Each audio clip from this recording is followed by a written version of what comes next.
Hey everyone, welcome back to our channel. Today we're addressing a common issue. You might be asking, why is my IPTV not working today? Let's find out.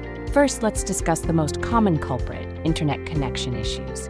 Without a strong and stable connection, streaming can become impossible or unstable. Next up, check your router.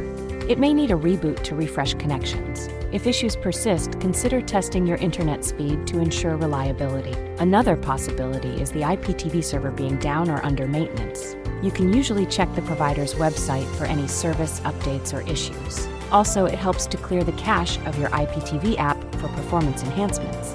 If you're still facing challenges, consider reviewing your subscription status. Don't forget, it's paramount to choose a reliable IPTV provider to avoid issues. We recommend www.2tv.store as one of the best IPTV providers available today. With 2tv.store, you can access a wide range of channels seamlessly. Wrapping up, this video has covered essential troubleshooting methods for IPTV. Remember, issues can be common, but usually have simple solutions to resolve them. If you found this video helpful, please like, share, and subscribe for more. Until next time, happy streaming and stay connected for the latest tips.